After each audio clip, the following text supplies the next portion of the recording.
Hello everyone and welcome to my channel.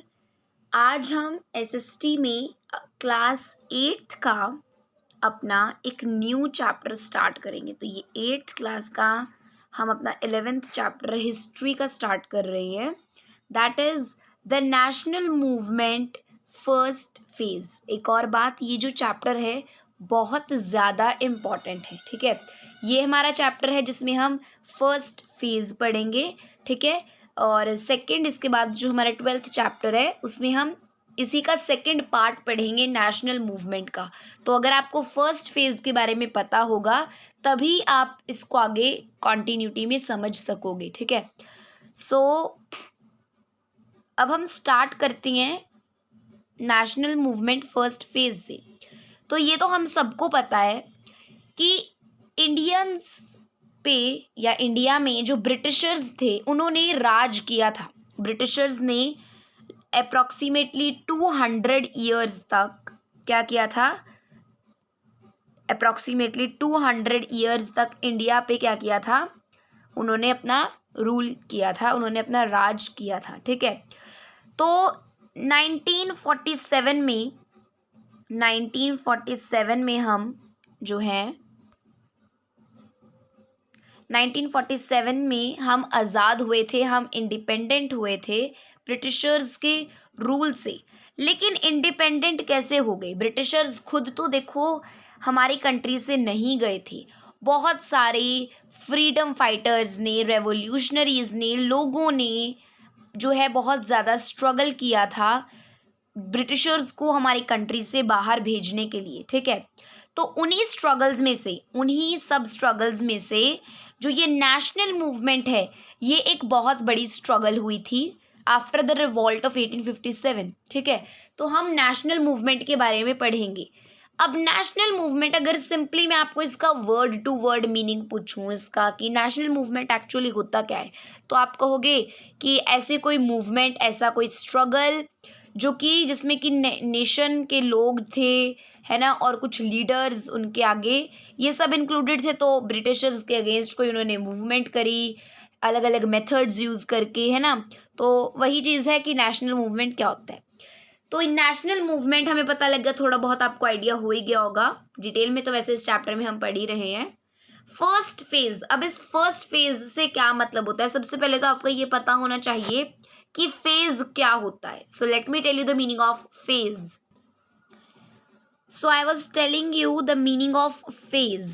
Phase का देखो मतलब क्या होता है, अगर मैं आपको इंग्लिश में बताऊं, इसका मतलब होता है स्टेज, STAG। ये वो स्टेज परफॉर्मेंस वाला स्टेज नहीं, स्टेज मतलब कि एक स्टेप काइंड ऑफ, मतलब नेशनल मूवमेंट का एक पहला स्टेज। फर्स्ट फेज मतलब कि उसका पहला स्टेज, स्टार्टिंग कह लो नेशनल मूवमेंट की, ठीक है।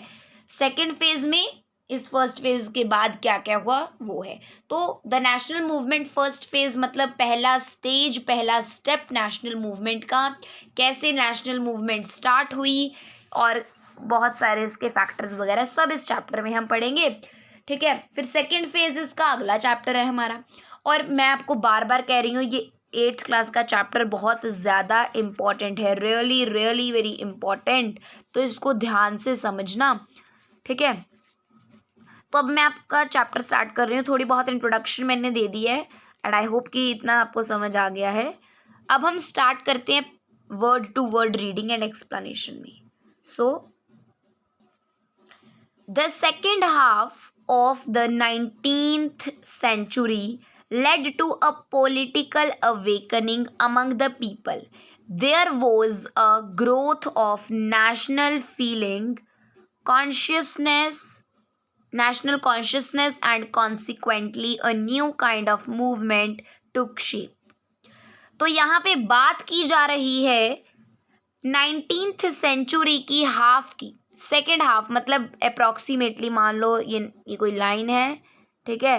तो इसका मान लो मैंने हाफ कर दिया, तो ये जो ये वाला हिस्सा है, मैं क्या कहूँगी कि ये सेकेंड हाफ है। तो वही बात है कि 19th सेंचुरी का सेकेंड हाफ जो था, ठीक है, 19th सेंचुरी के सेकेंड हाफ की यहाँ बात की जा रही है।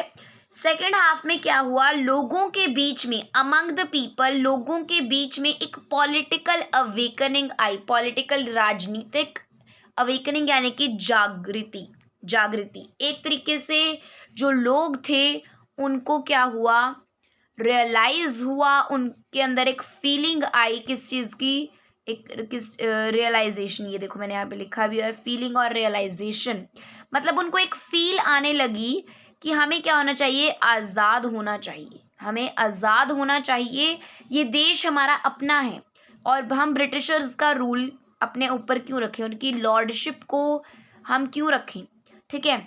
So the second half of the 19th century led to a political awakening among the people, एक पॉलिटिकल अवेकनिंग, लोगों के बीच में क्या हुआ, एक जागरूकता आई, किस चीज़ की, वो भी यहाँ चैप्टर में बताया गया है और वैसे हमें पता ही है आज़ादी के लिए जागरूकता ही। There was a growth of national consciousness and consequently a new kind of movement took shape.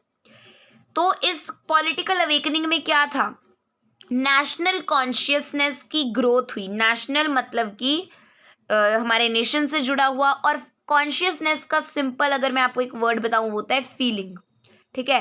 Feeling मतलब कि एक नेशनल कॉन्शियसनेस उनके अंदर आई, एक नेशनल फीलिंग उनके अंदर आई, एक पेट्रियाटिज्म आई, नेशनलिज्म आई उनके अपने देश के प्रति कि ये देश हमारा अपना है, ये हमारा स्वदेश है, अपना देश है और इसे आज़ाद करवाना चाहिए, कोई और आकर क्यों यहाँ पे हमारे ऊपर राज कर रहा है, क्यों हम उनके अंडर इतना सफ़र कर रहे हैं। And consequently a new kind of movement took shape, consequently का मतलब होता है फलस्वरूप। तो इस पॉलिटिकल अवेकनिंग की वजह से और नेशनल कॉन्शियसनेस की ग्रोथ की वजह से क्या हुआ, इसके फलस्वरूप, इसके फल में क्या हुआ, एक नई मूवमेंट ने शेप ली, इन द सेंस एक नई मूवमेंट की शुरुआत हुई, ठीक है। और वो कौन सी मूवमेंट थी आपकी, national movement, led by the Indian national Congress. It soon became a mass struggle for independence. ये स्टार्ट किसने करी, ये मूवमेंट स्टार्ट हुई इंडियन नेशनल कांग्रेस से, जो आज भी है। इंडियन नेशनल कांग्रेस ने इस मूवमेंट को स्टार्ट किया, कौन सी मूवमेंट को, नेशनल मूवमेंट को, ठीक है। नेशनल मूवमेंट को इंडियन नेशनल कांग्रेस ने स्टार्ट किया, ठीक है। लेकिन स्टार्ट तो इंडियन नेशनल कांग्रेस ने किया, लेकिन बाद में वो एक मास स्ट्रगल बन गई, मास यानी कि सामूहिक, जिसमें कि पूरी कंट्री के लोग इंक्लूडेड थे, मतलब एक ग्रुप, बहुत बड़ी कलेक्शन बन गई। तो पहले स्टार्ट तो इंडियन नेशनल कांग्रेस ने करी, लेकिन बाद में इंडिपेंडेंस की ये एक मास स्ट्रगल बन गई, ठीक है। तो आई होप कि ये इंट्रोडक्टरी पैराग्राफ आपको क्लियर है। तो अब हम अपने नेक्स्ट टॉपिक पे चलते हैं, that is rise of nationalism, ठीक है। Rise of nationalism, nationalism, rise मतलब कि शुरुआत, राइज यहाँ पे शुरुआत को रेफर किया गया है, वैसे इंग्लिश में एक वर्ड के बहुत मीनिंग्स होते हैं, ठीक है। नेशनलिज्म का मतलब होता है राष्ट्रीयता, अपने अपने नेशन के प्रति प्यार कह लो, नेशन के प्रति अवेकनिंग कह लो, that is all referred by the word nationalism, ठीक है। तो नेशनलिज्म की, राष्ट्रीयता की, पेट्रियाटिज्म की शुरुआत कैसे हुई, राइज कैसे हुआ, the strengthening of a common national identity gave rise to an organised national movement in India. अब जो लोग थे उनमें क्या हुआ, उनमें एक अवेकनिंग आई, उनको पता लगा, इस चीज़ का एहसास हुआ कि ये जो हमारी कंट्री है ये कॉमन है, हम सबकी है, अपनी है, और ये हमारी नेशनल आइडेंटिटी है, ये कंट्री हमारी पहचान है, तो इस पे हमारा अधिकार होना चाहिए, कोई और यहाँ राज ना करे। उनके अंदर अवेकनिंग आई, तो इस अवेकनिंग मतलब कि नेशनल आइडेंटिटी की जो अवेकनिंग आई, इसकी स्ट्रेंथनिंग मतलब ये और जैसे जैसे लोगों में बढ़ती रही, तो इससे क्या हुआ, एक नई मूवमेंट की शुरुआत हुई जो कि आपकी नेशनल मूवमेंट थी। तो इंडिया में एक नेशनल मूवमेंट ऑर्गेनाइज हुई, राइज हुई, वो बनी, ठीक है। क्योंकि लोगों में क्या आ गई, जागरूकता आ गई अपने देश के प्रति, उनको फील होने लगी नीड इंडिपेंडेंस की, ठीक है।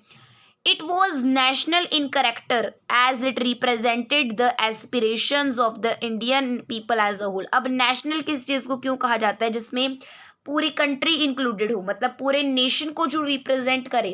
तो जो ये मूवमेंट थी ये करेक्ट अपने करेक्टर में नेशनल थी, क्योंकि इसमें क्या होता था, इंडियन पीपल को एज अ होल दिखाया गया, एज वन यूनिट दिखाया गया कि ये जो इंडियंस हैं, चाहे किसी भी धर्म के लोग यहाँ रह रहे हैं, ठीक है, तो वो सब क्या है, आपस में एक ही है, क्योंकि लोग आपस में एक होने लगे, उनमें अवेकनिंग आई। मेन यहाँ पे जो चीज़ हम डिस्कस कर रहे हैं, अवेकनिंग, लोगों में जागरूकता आई, जो मेन पॉइंट मैं बार बार आपको कह रही हूँ, दैट इज अवेकनिंग, कि लोगों में क्या आई, जागरूकता आई, जागरूकता आई लोगों में, जिसकी वजह से उनको इंडिपेंडेंस की नीड फील होने लगी, इंडिपेंडेंस की क्या होने लगी, उनको नीड, ज़रूरत फील होने लगी कि क्या नीड है इंडिपेंडेंस की, ठीक है। सो एस्पिरेशंस मतलब hope, it was national in character as it represented the aspirations of Indian people as a whole. तो जो इंडियन लोग थे, उनकी जो होप थी, उम्मीदें थी, वो जितनी भी लोगों की उम्मीद थी, सबको एज अ होल, लोगों को एज अ होल दिखाया गया, एक वन यूनिट की तरह सबको दिखाया गया, ठीक है। आई थिंक यहाँ तक आपको थोड़ा क्लियर है। आगे चलते हैं। People started looking beyond their regional boundaries and thought of India as a single nation and themselves as a part of this nation। अब लोगों में अवेकनिंग आई, तो जब अवेकनिंग उनमें आई तो मतलब उनकी सोच बदली। इसका मतलब क्या हुआ, people started looking beyond, beyond का मतलब होता है आगे। अब देखो इस सेंटेंस में ये वर्ड बहुत इंपॉर्टेंट है, क्योंकि अगर इस वर्ड का मतलब आपको ना पता हो तो आप सेंटेंस को समझ नहीं पाओगे, तो इसलिए मैंने ऑलरेडी मीनिंग लिखा हुआ है। बियॉन्ड मतलब आगे होता है। जो लोग थे उन्होंने अपनी रीजनल बाउंड्रीज, मतलब कि उन्हें ऐसा, वो अपने रीजन को नहीं देख रहे थे कि हाँ जी मैं इस एरिया में रहता हूँ, ये मेरी स्टेट है, वो सिर्फ अपनी पर्टिकुलर रीजन को नहीं देख रहे थे, ठीक है, वो पूरी कंट्री को देख रहे थे। Thought of India as a single nation, वो सिर्फ अपने रीजन की इंडिपेंडेंस के बारे में नहीं सोचने लगे, वो पूरी कंट्री की इंडिपेंडेंस के बारे में सोचने लगे as a single nation and themselves as a part of this nation. और उन अपने आप को वो सोचने लगे कि हम इस नेशन के हिस्सा हैं, हम each and every the native of India, हम इसके हिस्से हैं, और ये जो पूरा कंट्री है ये हमारी क्या है, पूरी नेशन है एक, ठीक है। तो वो इसको एक मानने लगे, हमारी कंट्री को। With this growing sense of unity came the feeling of nationalism. अब लोगों में यूनाइटी, एकता, यूनाइटी मतलब एकता की जो ग्रोइंग थी, सेंस, सेंस मतलब कि एक टाइप से फीलिंग जो थी, यूनिटी की, एकता की एक जो फीलिंग थी वो ग्रो होने लगी लोगों के दिलों में। तो इसी ग्रोथ, यूनिटी की, एकता की ग्रोथ से क्या हुआ, नेशनलिज्म की जो फीलिंग थी वो आने लगी। Let us read about the factors that contributed to the rise of nationalism in India. अब कई सारे फैक्टर्स, फैक्टर्स का मतलब क्या होता है, कारण, ठीक है, फैक्टर्स का मतलब होता है कारण, रीजन, ठीक है। तो क्या बताया गया यहाँ पे कि कई सारे रीजंस थे जिन्होंने नेशनलिज्म की राइज में अपना हिस्सा निभाया, कंट्रीब्यूट किया। तो पहले तो हम उनको डिस्कस कर लेते हैं, क्योंकि 6-7 रीजन है आई थिंक आपकी बुक में। सो उनके बारे में थोड़ा सा पढ़ लेते हैं, फिर डिटेल में पढ़ेंगे। अभी मैं आपको जस्ट नाम बता देती हूँ, तो यहाँ मैंने नाम लिखे हुए हैं। सबसे पहला क्या था आपका, discontent against the British rule. Discontent का मतलब होता है नाराजगी। पहला फैक्टर, पहला जो फैक्टर था, फैक्टर नंबर 1, वो था कि जो इंडियंस थे वो ब्रिटिश रूल के अगेंस्ट, ब्रिटिश राज के अगेंस्ट उनको एक नाराजगी थी। क्यों थी नाराजगी, क्योंकि मतलब अभी मैं आपको थोड़ा थोड़ा बता रही हूँ, थोड़ा सा आइडिया हर एक के बारे में दूंगी, फिर डिटेल में तो मैं आपको पढ़ाऊंगी। तो डिसकंटेंट, उनको एक नाराजगी थी ब्रिटिश रूल के अगेंस्ट। नाराजगी क्यों, क्योंकि पार्शियलिटी करी जाती थी, इक्वालिटी नहीं दी जाती थी इंडियंस को। पहले भी हम पढ़ के आए हैं, ठीक है, अपने पिछले चैप्टर्स में हिस्ट्री के। तो हर एक सेक्शन सोसाइटी का सफ़र कर रहा था ब्रिटिश रूल के अंडर। तो ये सब फैक्टर्स क्या थे, नाराज़गी वाले फैक्टर्स थे। तो इस वजह से जो आपके इंडियंस थे, जो हमारे इंडियंस थे, इनको होने लगी फील किसकी, नेशनलिज्म की, राइज हुआ नेशनलिज्म का। अगला पॉइंट है unification of the country. Country की यूनिफिकेशन का मतलब होता है एकता होना। यूनिफिकेशन यानी कि एकीकरण होना। अगर शुद्ध हिंदी में मतलब बताऊं, एकीकरण होना। जो कंट्री के लोग थे अलग अलग अलग अलग उसमें फील्ड्स में वो यूनिफाई हुए, पॉलिटिकल वे में, एडमिनिस्ट्रेटिव और इकोनॉमिक वे में जो लोग थे आपस में यूनिफाई हुए। तो जब हर लोग आपस में यूनिफाई हुए तो कंट्री भी तो लोगों की है, तो इसका मतलब हमारी कंट्री भी यूनिफाई हो गई। तो लोगों की एकता की वजह से, क्योंकि एकता में बल है, आपने सुना ही होगा, तो लोगों की एकता की वजह से भी नेशनलिज्म का राइज हुआ। लोगों की एकता आई लोगों में, तो उनको नेशनलिज्म की फीलिंग आई और फिर उन्होंने ब्रिटिशर्स के अगेंस्ट बहुत सारे जो है चीज़ें करी, जो हम पढ़ेंगे इन 2 फेजेस में। Spread of modern education. अब पिछले चैप्टर्स में हमने पढ़ा था कि जो ब्रिटिशर्स थे ओरिएंटलिस्ट व्यू के अकॉर्डिंग, किनके व्यू के अकॉर्डिंग, ओरिएंटलिस्ट व्यू के अकॉर्डिंग, ठीक है, ये वर्ड आपने पहले पढ़े होंगे, इनसे आप फैमिलियर होंगे। ओरिएंटलिस्ट अगर मैं आपको बता दूं, 2 ग्रुप्स होते थे, एंग्लिसिस्ट्स और ओरिएंटलिस्ट्स, ठीक है। तो ओरिएंटलिस्ट्स क्या कहते थे, ओरिएंटलिस्ट्स का ये कहना था कि इंडियंस को पढ़ाई जानी चाहिए इंडिया की लैंग्वेज में, और मतलब इंडियन एजुकेशन देनी चाहिए, लेकिन एंग्लिसिस्ट व्यू के अकॉर्डिंग, ठीक है, कौन से व्यू के अकॉर्डिंग, एंग्लिसिस्ट व्यू के अकॉर्डिंग, जो एक्ट वगैरह, वुड्स डिस्पैच वगैरह ये सब हमने पढ़े हैं, ये पास हुए, तो इस वजह से इंडिया में मॉडर्न एजुकेशन स्प्रेड होने लगी। अगर मैं अभी आपको ओरिएंटलिस्ट एंग्लिसिस्ट बताने लगी तो वो बहुत डीप में चला जाएगा, तो कभी और इस बारे में बात करेंगे। अभी हम अपने टॉपिक पे आ जाती हैं कि जो ब्रिटिशर्स थे उन्होंने यहाँ के राज किया, तो उन्होंने अपनी एजुकेशन देनी चाहिए, लेकिन उनको ही अपनी एजुकेशन देना भारी पड़ गया। लोगों में जागरूकता आई कि मॉडर्न एजुकेशन जब उन्होंने पढ़ी, उनको बाहर की कंट्रीज़ का पता लगा, ठीक है, कि बाहर ये सब होते हैं, उनके ये राइट्स हैं, ये एंड ऑल दैट। तो उनको लगा कि अगर उनके पास हैं तो हमारे पास भी राइट्स होंगे, तो वो अपने अधिकार मांगने लगे, ठीक है। इसके बाद role of the press. Press क्या आपका ये मीडिया वगैरह, न्यूज़पेपर्स, ये सब, इनका क्या रोल रहा नेशनलिज्म, लोगों को जागरूक करने में। फिर इमीडिएट फैक्टर्स भी हुए थे, 2 एक्ट्स पास हुए थे, ठीक है, वो आगे हम पढ़ेंगे, अभी नहीं उनकी बात करेंगे। अभी मैं जस्ट आपको एक थोड़ी बता रही हूँ थोड़ा बहुत इसके बारे में, ठीक है। तो आगे चलते हैं। इलबर्ट बिल कंट्रोवर्सी, फिर कंट्रोवर्सी, एक इलबर्ट बिल कंट्रोवर्सी नाम की एक हुई थी, एक एक्ट वगैरह, ठीक है, जिसकी वजह से भी लोगों में क्या हुआ, इक्वालिटी आई, लोगों को फील हुआ, यही सब मेन पॉइंट, जैसे अवेकनिंग मैंने आपको बताया। तो फिर लोगों में नेशनलिज्म का राइज हुआ। तो ये तो जस्ट शॉर्ट थी, सिर्फ मैंने नेम आपको बता दिया। अब इनको यहाँ डिटेल में सब डिस्कस करेंगे। तो सबसे पहले हम पढ़ेंगे discontent against the British rule. मैंने आपको यहाँ पे दिखाया था ये फर्स्ट पॉइंट, तो अब इसको डिटेल में पढ़ने की बारी है। Discontent against the British rule.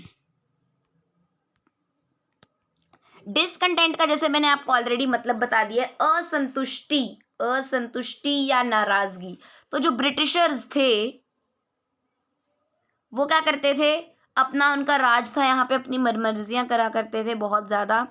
तो जिस वजह से क्या हुआ, इंडियंस में डिसकंटेंट, एक नाराज़गी हुई ब्रिटिश रूल को लेकर, उनमें एक नाराज़गी हुई, उनको फील होने लगा कि जो हमारे साथ है ये सही नहीं हो रहा, ठीक है, जो भी हमारे साथ हो रहा है ब्रिटिशर्स हमारे साथ सही नहीं कर रहे। तो एक नाराज़गी होने की वजह से उन्होंने क्या किया, उन अगेंस्ट हो गए वो ब्रिटिशर्स के। तो अब इसको डिटेल में पढ़ते हैं। You have read how the British exploited India. Exploited का शुद्ध हिंदी में मतलब अगर मैं आपको बताऊं तो होता है शोषित। तो शोषित मतलब कि कैसे यहाँ पे आके उन्होंने डिस्क्रिमिनेशन वगैरह करी, इंडियंस में फ़र्क किया ब्रिटिशर्स का, ब्लैक पीपल, वाइट पीपल, बहुत सारी चीज़ें हैं जो हमें इस चैप्टर में पढ़ने को मिलेंगी, ठीक है। तो आपको पता लगेगा अपने पास्ट के बारे में, आपको फ्रीडम फाइटर्स के बारे में पता लगेगा, उनके रोल्स के बारे में, रेवोल्यूशनरीज़ के बारे में, ये सब मार्टर्स के बारे में, क्या क्या उन्होंने अपने रोल निभाए, ये सब चीज़ें, ठीक है। तो हमें पता है कि ब्रिटिश ने कैसे इंडिया को एक्सप्लॉइट किया, यहाँ से रॉ मटेरियल वो बाहर लेकर जाया करते थे, वहां से फिर फैक्ट्रीज में सामान सस्ते में बनवा के यहाँ पर आके ही महंगे दाम में बेचा करते थे। ये सब बहुत सारी चीजें, ये तो मैंने एक फैक्ट बताया ना, एक बहुत लंबी लिस्ट है कैसे इंडियंस को उन्होंने इंडिया को एक्सप्लॉइट किया, किन्होंने, ब्रिटिशर्स ने। ठीक है, all sections of society suffered under British rule, जितने भी सेक्शंस थे, चाहे वो हाई कास्ट है, लो कास्ट है, मिडिल क्लास है, ठीक है, किसी भी वर्ण के लोग हों, जो मर्जी हो, तो सभी सेक्शंस जो थे सोसाइटी के, सबने ब्रिटिश रूल के अंडर सफ़र किया, सबने इस चीज़ को भुगता, मतलब कि बिल्कुल उनके साथ सही नहीं किया गया। ठीक है, द पीजेंट, अब यहाँ पे 1 बाय 1 बताया गया है कि कैसे लोगों ने सफ़र किया। तो सबसे पहले हम पीजेंट्स की बात करते हैं। तो पीजेंट्स क्या होते हैं? आपके किसान। ठीक है, किसान, फार्मर्स आपके पीजेंट्स भी कहलाते हैं। हिस्ट्री में जहाँ भी आप कहीं भी अगर फार्मर्स की बात पढ़ोगे तो पीजेंट वर्ड ही यूज होगा वहाँ पे, तो इसको समझ लो कि ये किसान होते हैं। ठीक है, इसको याद रखना। तो पीजेंट हैड टू पे हाई टैक्सेस, अब जो पीजेंट थे, जो किसान थे, ठीक है, उनको हाई टैक्सेस पे करने पड़ते थे। हाई टैक्सेस, रिवेन्यू टैक्सेस उनके बहुत ज़्यादा हाई थे, तो इतनी उनकी प्रोड्यूस नहीं होती थी, इतने तो उनको पैसे, उनकी इतनी इनकम नहीं थी, लेकिन टैक्सेस बहुत ज़्यादा हाई होते थे। उनकी प्रोड्यूस का अबाउट 1/3 या उससे ज़्यादा हिस्सा जो थे ब्रिटिशर्स के टैक्सेस पे करने में ही लग जाते थे। तो इस तरीके से पीजेंट्स ने सफ़र किया, क्योंकि अगर टैक्सेस नहीं पे करेंगे तो और भी उनकी ब्रिटिशर्स उनको किसी भी टाइप से एक्सप्लॉइट कर सकते थे या र्यून कर सकते थे, है ना। तो पीजेंट को जो हाई टैक्सेस पे करने पड़ते थे। The artisan was ruined bye foreign competition, artisan मतलब कि कारीगर, आर्टिसन आपके कारीगर, क्योंकि पहले टाइम में मशीन्स वगैरह तो हुआ नहीं करती थी इंडिया में, तो ब्रिटिशर्स ने ही मशीन्स वगैरह सेटअप करी, तो हाथ से काम हुआ करता था, बहुत सारे काम थे, वीविंग हो गया आपका, ये बास्केट मेकिंग, और भी बहुत सारे काम थे, मतलब मोस्ट ऑफ द काम यहाँ पे आर्टिसन कारीगर लोग करते थे, हाथों से काम किया जाता था, और हाथों से जो चीज़ बनी होती है उसमें टाइम भी ज़्यादा लगता है, तो उसका कीमत उस चीज़ की जो होती है, रेट उस चीज़ का हाई होता है। ठीक है, सो वॉज ruined, आर्टिसन जो कारीगर थे वो ruin कर दिए गए, बर्बाद कर दिए गए बाय फॉरेन कंपटीशन। अब जो फॉरेनर्स थे यहाँ से रॉ मटेरियल लेकर जाया करते थे और बाहर जाके फैक्ट्रीज में सामान बनवा के वापस इंडिया में हाई दामों में बेचते थे। अब यहाँ पे सामान ही नहीं बचा, रॉ मटेरियल ही नहीं बचा, कुछ भी नहीं यहाँ हुआ, तो आर्टिसंस का काम सारा बर्बाद हो गया। ठीक है, इसके बाद फैक्ट्री वर्कर, अब उन्होंने फैक्ट्रीज सेट करी, तो लोगों को तो एम्प्लॉयमेंट चाहिए ही थी, जिसमें उनको पैसे, अब अपना रोजी रोटी तो भाई सबने चलानी है, तो इंडियंस उसमें उनमें काम करते थे, फैक्ट्री वर्कर्स थे, उनको बहुत लो वेजेस मिलते थे। वेजेस, ये WAGES है, वो थोड़ा पेन चला हुआ है वहाँ पे, वेजेस, लो वेजेस। ठीक है, वेजेस का मतलब होता है आपका वेतन, हिंदी, शुद्ध हिंदी में वेतन होता है, वैसे अगर मैं आपको कहूँ तो सैलरी आप कह सकते हो, पे आप कह सकते हो, PAY, पे, मतलब कि काम वो ज़्यादा करते थे लेकिन उसके बदले उनको कम पैसे मिला करते थे फैक्ट्री वर्कर्स तो अब वो इतना काम, इतना वो अपना काम उनको दे रहे हैं, ठीक है, तो लेकिन फिर उनको मनी जब कम मिले तो वो चीज़ भी गलत है। The British made no attempt to encourage agriculture and industry, अब इंडिया में जो ब्रिटिशर्स का राज था तो उन्होंने प्रोमोट, एनकरेज का सिंपल वर्ड होता है प्रोमोट, सिंपली अगर मैं आपको मीनिंग बताऊं, इट मीन्स प्रमोट। ठीक है, तो जो आपके ये थे,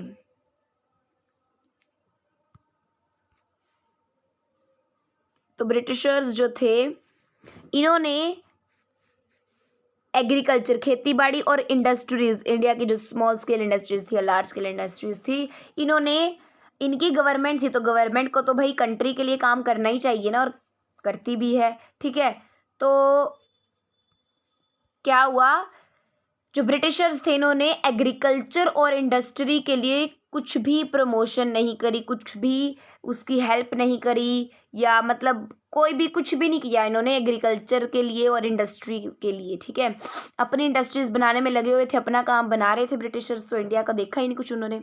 दे treated India as a source, अब जो मैंने 2-3 बार जो आपको अभी बताया है रॉ मटेरियल वाला, अब वो यहाँ आया है।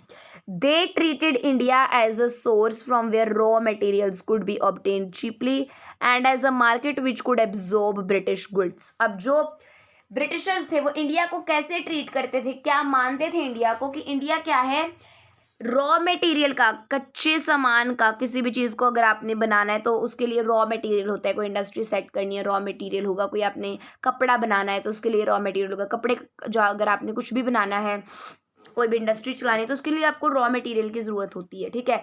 तो ब्रिटिशर्स क्या करते थे, इंडिया को रॉ मटेरियल का सोर्स समझते थे जहां से रॉ मटेरियल चीपली ऑब्टेन किया जा सके, ठीक है, बहुत कम दाम में या इवन बिना दाम दिए ब्रिटिशर्स जो थे यहाँ से रॉ मटेरियल को ले जाया करते थे अपनी कंट्री में, ब्रिटेन में जाके वहाँ पे फैक्ट्रीज में उसका जो मटेरियल था गुड्स बनाया करते थे और फिर वो यहाँ आके हाई रेट्स पे उनको बेचा करते थे।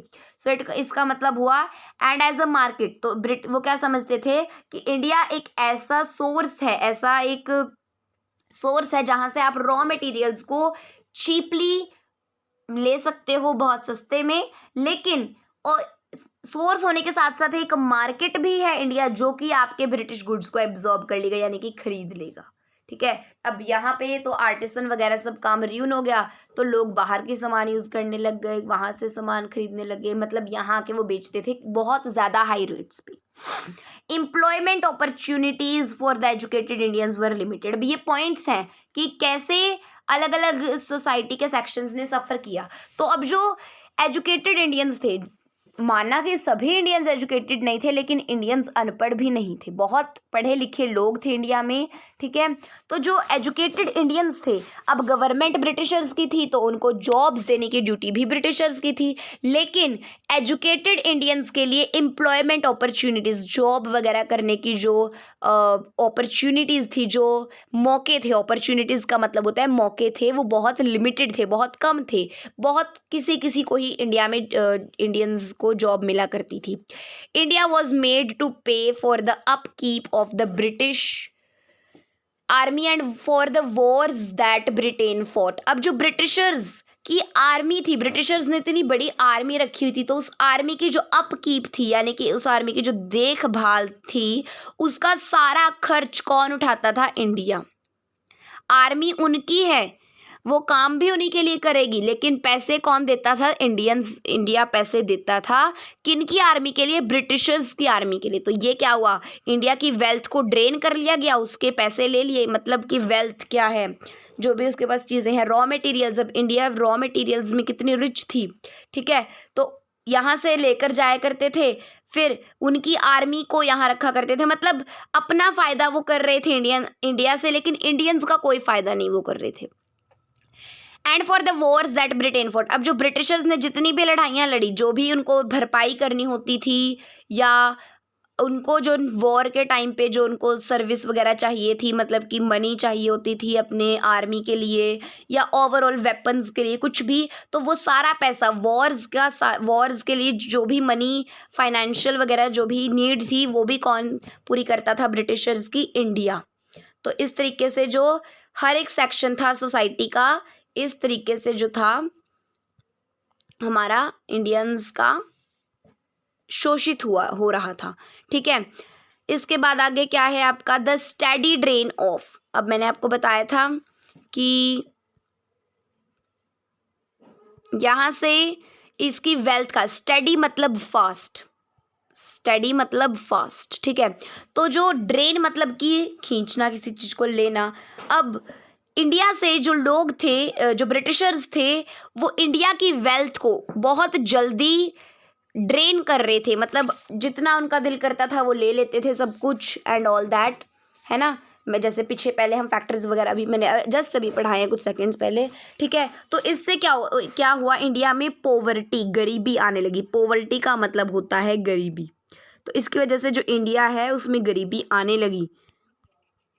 क्यों, क्योंकि जो ब्रिटिशर्स थे वो इंडिया की वेल्थ को बहुत ज़्यादा जल्दी क्या कर रहे थे, ड्रेन कर रहे थे। Frequent famines were an indication of this poverty. Frequent famines का मतलब होता है अक्सर अकाल पड़ जाने का, ठीक है। इंडिया में अक्सर अकाल पड़ जाते थे किसी ना किसी चीज़ की कमी की वजह से। मतलब वो बहुत सारे फैक्टर्स होंगे, वो बहुत डीप में चला जाएगा, लेकिन अभी की मतलब अभी हम इतना पढ़ लेते हैं कि अक्सर अकाल पड़ने की वजह से इंडिया में क्या था, लोगों का नुकसान होता था। और इस अक्सर जो अकाल पड़ते थे ये इंडिकेशन एक संकेत था इंडिया में आती हुई गरीबी का, क्योंकि India was very rich, India is even very rich today, ठीक है। लेकिन ब्रिटिशर्स ने क्या किया, अपना फ़ायदा कर लिया, इंडिया को वो गरीब बनाने लग गए, यहाँ से सामान ले जाया करते थे एंड ऑल दैट, ठीक है। तो अकाल पड़ने लगे, अक्सर अकाल पड़ने लगे, तो ये अकाल पड़ना एक संकेत देता था इंडिया में गरीबी की आने का। The attitude of superiority adopted by the British was also disliked. अब जो ब्रिटिशर्स थे वो अपने आप को सुपीरियर मानते थे, अपने आप को क्या मानते थे, सुपीरियर मानते थे कि हम ही हैं, बस हमारा राज है, सारी मर्जियाँ हमारी चलेंगी एंड ऑल दैट, ठीक है। सो सुपीरियरिटी जो इंडिया एटीट्यूड था, जो सुपीरियरिटी का ब्रिटिशर्स ने जो अडॉप्ट किया हुआ था, अडॉप्ट मतलब कि वो किया हुआ था, अपनाया हुआ था, ये भी इंडियंस के द्वारा डिसलाइक किया जाता था, ठीक है। क्या किया जाता था, डिसलाइक किया जाता था, लोग इंडियंस को ये पसंद नहीं आता था।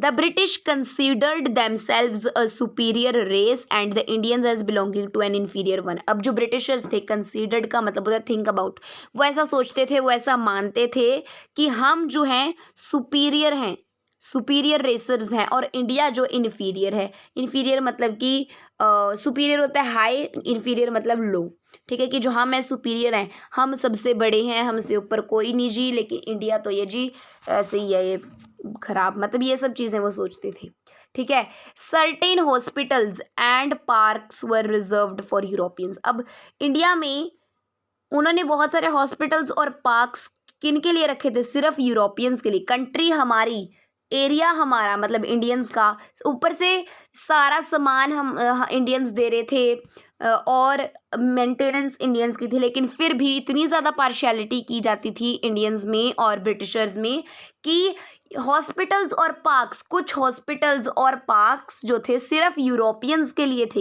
इंडियंस को वहाँ पे सर्विस नहीं दी जाती थी। इन ट्रेन्स, रेलगाड़ियों में कुछ कंपार्टमेंट्स, कुछ डिब्बे सिर्फ वाइट पीपल के लिए, या वाइट पीपल किसको रेफर किया गया है, यूरोपियंस को, ब्रिटिशर्स को, ठीक है। ट्रेन में कुछ डिब्बे, कंपार्टमेंट सिर्फ वाइट पीपल के लिए जो थे रखे हुए थे, रिजर्व किए गए थे उनके लिए, और उनमें इंडियंस को ट्रैवल करना अलाउड नहीं था, इंडियंस उनमें ट्रैवल नहीं कर सकते थे, ठीक है। इंडियंस को थर्ड क्लास कंपार्टमेंट्स में ट्रैवल करना पड़ता था। All these factors resulted in growing opposition to British rule. ये सारे फैक्टर्स जो थे, इन्होंने किस चीज़ में रिजल्ट किया, ब्रिटिश रूल की ओपोजिशन में, मतलब ब्रिटिश रूल का विरोध, ओपोजिशन मतलब विरोध, क्योंकि इतनी ज़्यादा उनके साथ डिस्क्रिमिनेशन की गई इंडियंस के साथ, तो कभी ना कभी तो देखो उनको भी गुस्सा आएगा ही आएगा, ठीक है। तो ये सारे जो फैक्टर्स, जो मैं इतनी देर से आपको ये पूरा पैराग्राफ पढ़ा रही हूँ, ये सारे फैक्टर्स ने क्या किया, ब्रिटिश रूल के अगेंस्ट एक विरोध किया, ठीक है। सो आई होप कि आपको डिसकंटेंट अगेंस्ट ब्रिटिश रूल जो है क्लियर है। ये फर्स्ट फैक्टर था हमारा कि कैसे नाराज़गी थी इंडियंस को और क्या फैक्टर्स थे जिसकी वजह से वो नाराज़ थे। अब हम पढ़ेंगे political, administrative and economic unification of the country. अब जो कंट्री थी वो पॉलिटिकली, एडमिनिस्ट्रेटिव वे में और इकोनॉमिकली यूनिफाई हो गई। पॉलिटिकल मतलब राजनीतिक तौर पर। अब जिन कंट्री हमारी थी, लेकिन गवर्नमेंट थी ब्रिटिशर्स की, तो इंडियंस चाहते थे कि गवर्नमेंट हमारी भी होनी चाहिए, हमारे मेंबर्स भी उसमें होने चाहिए। एडमिनिस्ट्रेटिव, मैनेजमेंट, अब गवर्नमेंट थी ब्रिटिशर्स की तो सारी मैनेजमेंट भी ब्रिटिशर्स करते थे, तो इंडियंस कहते थे कि एडमिनिस्ट्रेशन में भी हमारा हक होना चाहिए और इकोनॉमिक वे में, फाइनेंशियल वे में भी हम होने चाहिए। मतलब अब इन तीन फैक्टर्स की क्या हो गई, यूनिफिकेशन हो गई इंडियंस में, यूनिफिकेशन, एकीकरण हो गया, एकता उनमें आ गई इन फैक्टर्स की, ठीक है। तो अब इसको पढ़ते हैं। India was unified under British rule as one unit. Unified का मतलब होता है एकीकृत। अब जो इंडिया था वो ब्रिटिश रूल के अंडर एक हो गया था, जो हम पहले जैसे इंट्रोडक्शन इस पैराग्राफ में पढ़ के आए थे, ठीक है। तो एक यूनिट, एक इकाई की तरह वो अपने आप को रीजनल बाउंड्रीज से निकाल कर एक अपना देश मानने लगे और मानने लगे हम इसका पार्ट हैं। तो वो यूनिफाई हो गए ब्रिटिश रूल के under. The British introduced a uniform system of governance through out the country. जो ब्रिटिशर्स थे उन्होंने एक यूनिफॉर्म, एक समान रूप वाला, मतलब इक्वालिटी वाला सिस्टम तो उन्होंने कंट्री में, थ्योरी में उनका था। अगली लाइन देखो, लॉज एटलीस्ट इन थ्योरी। जो लॉज थे थ्योरी में, मतलब लिखत में ऑल सबके ऊपर अप्लाइड थे इक्वली, चाहे वो यूरोपियंस हों, चाहे वो ब्रिटिशर्स हों, मतलब उन्हीं के बंदे थे वो, चाहे वो इंडियंस हों, लॉज सबके लिए इक्वल थे। किसमें? थ्योरी में, लिखे में। असलियत में ऐसा नहीं था। Economic life in India became interlinked after the introduction of modern industries. जो अब यहाँ पे मॉडर्न इंडस्ट्रीज उन्होंने सेटअप करी। इंग्लिश ईस्ट इंडिया कंपनी सबसे पहले ब्रिटिशर्स ने सेट करी थी, फिर आगे बहुत इंडस्ट्रीज उन्होंने सेट करी अपनी। तो वहाँ पे जो लोग थे, इंडियंस थे, वो जाके काम करने लगे। तो economic life in India became, अब इकोनॉमिक मतलब पैसे आया करते थे उनके पास, अब वो काम करेंगे चाहे, ठीक है। बिकेम इंटरलिंक्ड, इंटरलिंक्ड का मतलब होता है आपस में जुड़ना, ठीक है। तो जो इंडियंस थे मॉडर्न इंडस्ट्रीज में जैसे वो काम करने लगे, उसमें क्या हुआ, आपस में वो जुड़े। क्यों, कैसे, वो आगे पढ़ेंगे। People from all parts of the country worked in these industries. अब सबको रोजगार तो चाहिए था, तो ब्रिटिशर्स के इंडस्ट्रीज में जो इंडियंस थे वो काम करने लग गए, ठीक है। तो bye working and travelling together, अब जाने के लिए वो ट्रैवल करते थे ट्रेन्स में, या जो भी उस टाइम पे मतलब व्हीकल्स वगैरह होते थे, क्योंकि पर्सनल तो किसी किसी के पास होता था अपना, आजकल की तरह तो नहीं कि हर एक के पास जी अपनी कार है एंड ऑल दैट, है ना। So by working and travelling together, एक ही साथ वो काम करते थे। इंडियंस ही काम करते थे वहाँ पे ज़्यादातर। ब्रिटिशर्स को इंडिया में क्या होता था, लो उसमें बहुत वर्क मिल जाता था, पैसे कम देकर उनको वो लेबर ज़्यादा मिल जाती थी, ठीक है।